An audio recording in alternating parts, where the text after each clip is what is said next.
Hello guys, good morning. Ayan, luluto na naman tayo ngayong araw ng bechamel macaroni. Ayan po. Ang ating lulutuin ngayong araw. So ayan, magpapainit lang tayo ng kalan. Sisimulan na natin magluto ng sauce ng bechamel. Ayan po yung mga ingredients ng ating bechamel.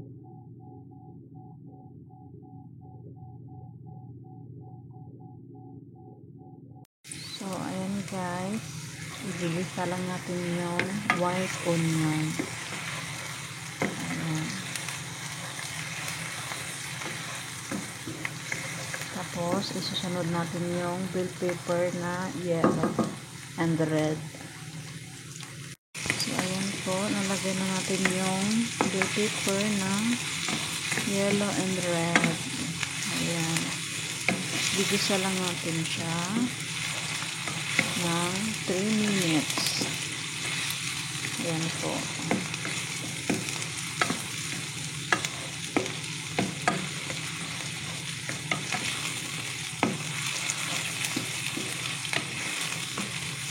Halo-haloin. So, ayan, mga bi, lagyan natin ng tomato paste.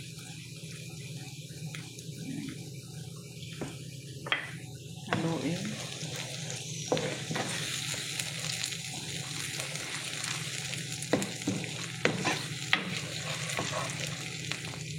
Lagyan natin ng curcum. Ayan. Ayan. Mix spices. Tsansya-tsansya lang. Kung gaano karami nyo ilalagay. Ito. Black pepper. And mix spices. Ayan po. So, mix. Mix.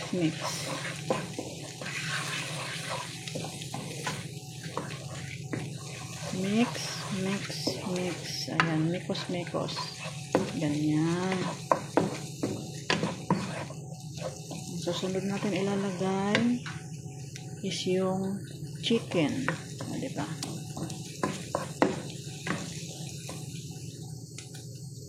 Ayan, mga guys. Ayan. Mikos na natin yan. Lalagay na natin yung chicken. Hiwa natin yan ng maliliit. Ayan, mikos na din natin ng 3 minutes. Ayan.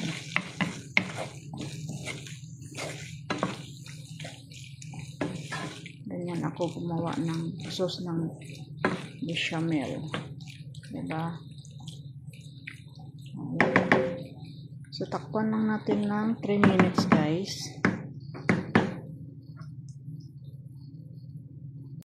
Ayan na siya guys. Tinakpan natin ng 3 minutes. Ayan na yung tsura niya. So, lalagyan natin lang ng water. Ng 2 baso. Ayan. So, ito guys, lalagyan natin ng tubig.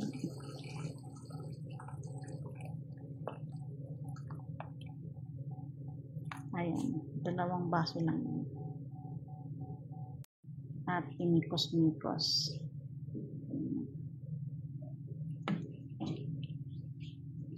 Lutuin ng 5 minutes guys.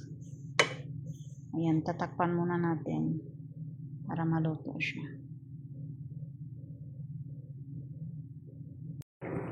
So, ayan guys, luto na.